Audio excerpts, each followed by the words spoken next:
everybody? What's up? It's your girl Bondy Blue, and I'm back for Real Housewives of Potomac. You guys, if I seem a little slag, it is because I have a chest cold and I'm on medicine, and my energy is waning. You guys, this is my last review of today, and then I'm going to chill the hell out. I haven't even done any housework, and I normally do the housework on my 2 days off.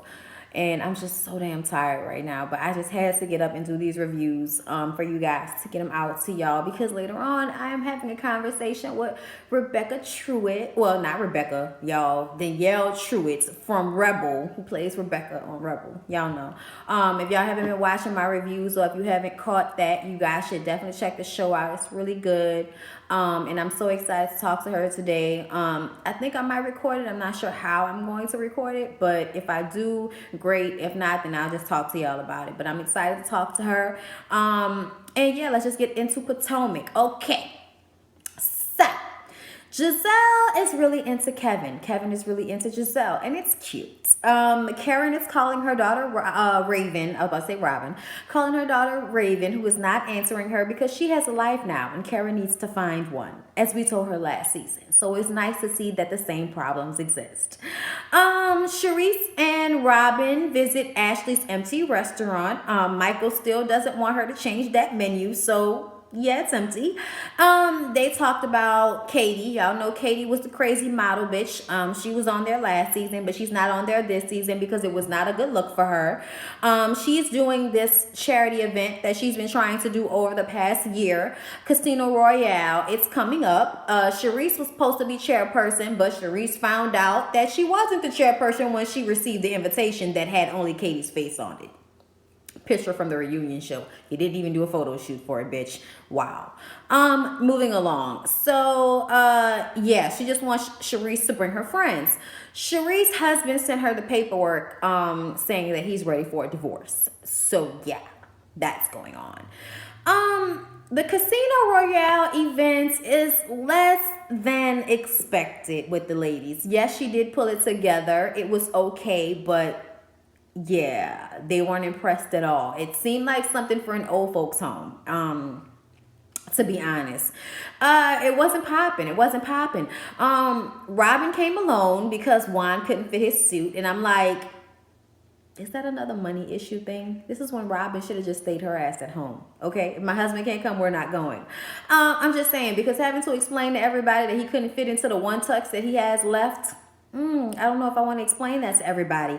We meet the new girl, okay? Monique Samuels and her husband, Chris Samuels, who play for the Washington Redskins.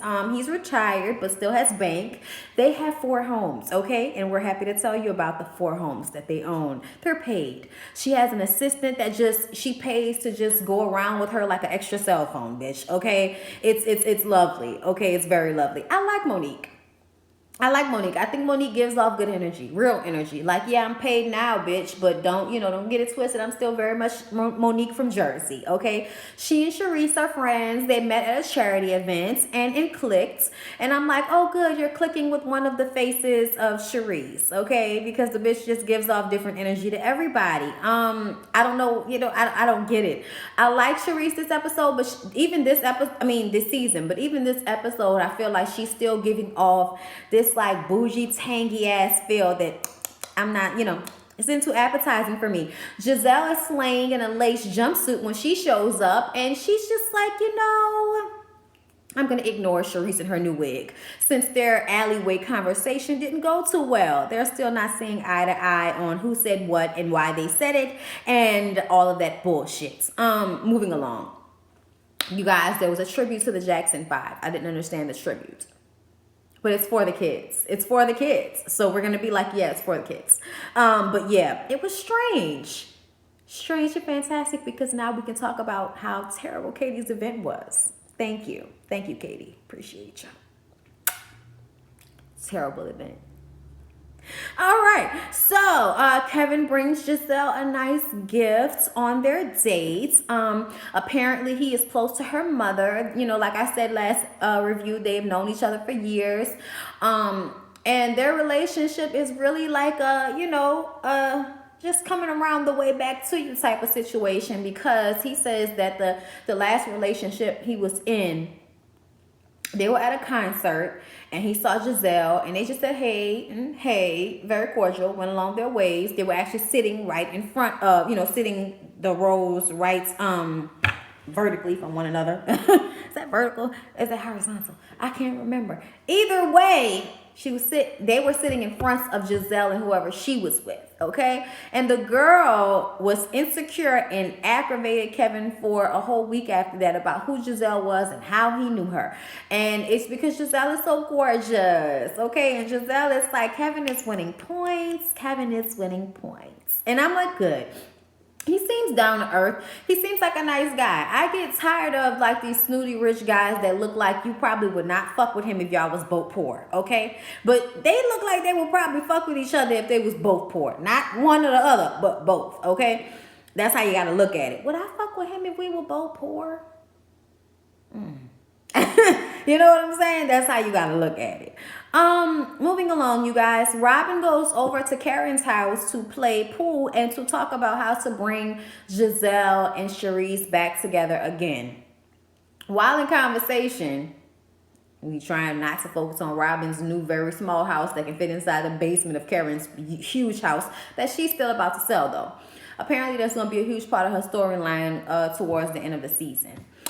But really what went down was that Robin expressed to Karen what she had already expressed to Giselle, which is that she did not agree with what Giselle said, putting Charisse's business out there. And yes, what Charisse said might have been disrespectful, but it still is not on the same level of what Giselle did. And even Giselle said, bitch, you did your little shit, but I took, I threw a bomb in your backyard. Fuck you. How about that? It's very obvious that Giselle probably hit a little bit lower, but below the belt. But I just kind of felt like it was fair game. You gonna call me a hoe on national TV like we not friends? Bitch, what about you and your man? Okay, over there trying to act like you the desperate, housewife that the husband left, and you over there crying and my husband left me and what I'm gonna do and all of this bullshit when you got a big old fine ass fireman over there slaying the guards on them walls, okay? And thanks for the new wigs, ladies. I really appreciate it. Karen's wig is really nice. I like Karen's new wig. Thank you. I like Charisse's new wig. I think that everybody looks good. They didn't take 2 seasons to, up the notches. Appreciate that. Moving along. So, like I said, Robin let it be known how she felt about the Giselle Charisse situation. Karen decides to have this, high tea party so that they can sit down like civilized ladies and talk about it and get the fuck over it. Okay, please do. Okay. Tired of hearing about it. Me, you, and Karen tired of hearing about this shit. It is Michael and Ashley's anniversary, but of course we have to talk about the fucking restaurant yet again. Okay, that's all we want to talk about is the fucking restaurant.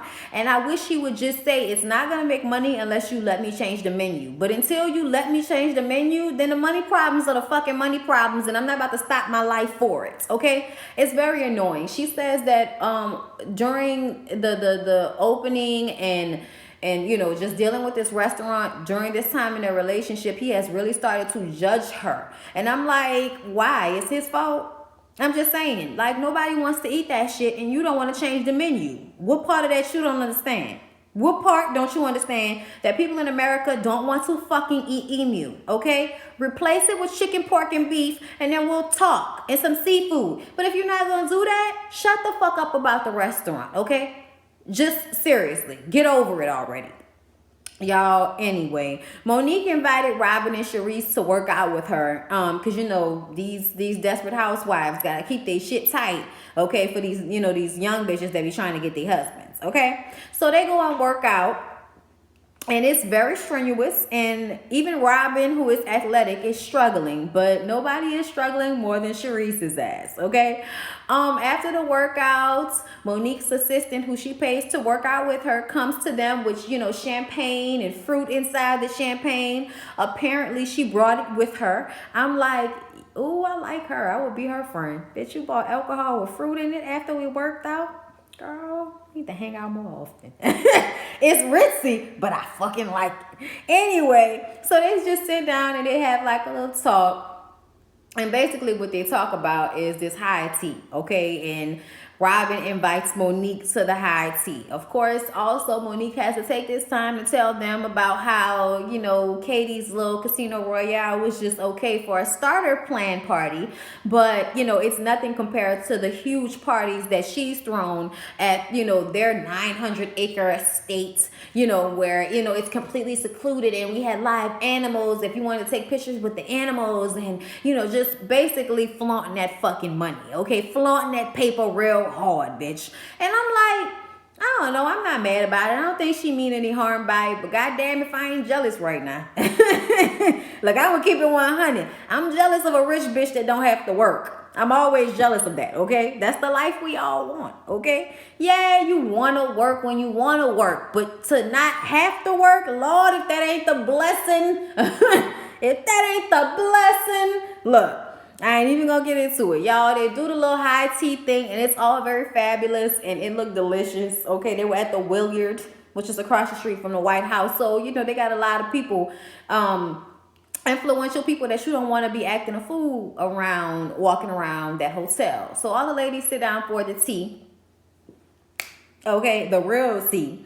Before Sharice and Ashley gets there, Giselle decides to interrogate Monique because she wasn't expecting Monique to be there. Karen wasn't expecting Monique either, but she's not going to shade the girl about it. She likes her. She thinks she's well put together and, money recognizes money. So Karen is very happy, with Monique. Of course, Giselle has to haze her and she's like, oh, wait, you don't have a home? She was like, oh, no, I have 4 homes. We don't have a home in this area. Calm down. We're going to buy one, though, so just give it a moment. Because my husband's always like, I want to move here. I want a house here. And I'm like, girl, that must be nice. Lord, I go places all the time and be like, oh, I would love a house here, but I can't actually buy one.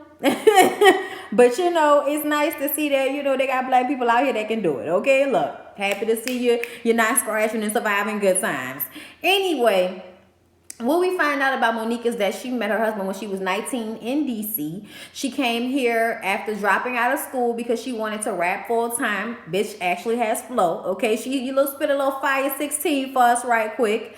And even though Giselle asked for her to spit it, she says that Sharice needs to come and get her friend. Okay, please come and get your friend rapping at the Williard. Bitch, you asked her to rap. Stop being so fucking messy, Giselle. God damn you. So Sharice and Ashley gets there and Giselle just says right off the bat, look, I know you say I don't own my shit. You're right. I'm sorry. Okay. I'm very sorry and I want us to move forward. Sharice isn't trying to hear I'm sorry right off the bat because she's still feeling some type of way about it. And Giselle is like, look, I just want you to know that I was also hurt. Understand that I was also feeling some type of way. And of course, Sharice half-ass apologizes to her because she doesn't think she actually called her a hoe. But she says, I'm sorry that you took it that way. And I'm like, you did call her a hoe, Sharice. Okay, yes, you did. And I don't think that Giselle is a hoe, but she's single and she's beautiful and she's probably dating. But that does not mean she's fucking. And I don't see the big issue. I don't see the big issue. Me. But you know how these bitches be, okay? And Sharice, you's a judgy ass bitch, but you got a mouth on you. So something tells me that you weren't the first bitch in line to get your husband Eddie before y'all got married, okay? Like, bitches be acting like, oh, we met in church and we fell in love and that's my husband. But girl, you was out there with the rest of them hoes trying to get with these rich niggas and you just so happen to fuck around and catch you one. Don't do me, okay?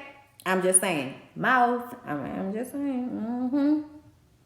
I'm just saying. But Sharice and Giselle decide that they're going to move forward, even though Sharice is just not ready to move too forward because she's just still feeling some type of way about it. And I'm like, girl, you ain't feeling no type of way about the divorce. I don't know why the fuck you still feeling some type of way about her saying that you got a boyfriend. Like, it's just not even that big of a deal to me. I know that you didn't want it put out there, but fuck Eddie. If you got a boyfriend, good for you. Because we know he got a girlfriend. Y'all, I don't understand that. It's the same thing with Phaedra and them. Like, oh, your husband been fucking over you this whole time. Y'all on the verge of getting divorced and you got somebody. Somebody say you got somebody and you take offense. What the fuck is the problem? We know y'all niggas is cheating on y'all. Why y'all can't have somebody else? Look, I don't understand it and I ain't got time. Karen decides to take this time and be messy and bring up the fact that she doesn't know where Robin's loyalty lies, because she knows that she's always been ride or die for Giselle. But when they talk, she seems to be, you know, talking about Giselle behind her back. Robin was like, girl, oh no, you're not going to try to bring that tea to this fucking table. You ain't spilling nothing, because Giselle and Robin had already talked about it. And Giselle was just kind of like, look, if she was talking about me behind my back, that's a conversation we will have in private. But for right now, it's all good. Okay, whatever. Yeah, I love this little rag. I thought it was cute. Walmart. So, you know, Karen was trying to bring that up, but ain't no blowout about to happen over that situation. Everybody's fine. High tea worked, you know, and did what it was supposed to do, which is move everybody forward and try to get them past this old messy ass situation. All right, you guys, that was it. Like, comment, and subscribe, and see you in the next one. Peace out. On my mama, on my hood, I look fly, I look good, touch my swag.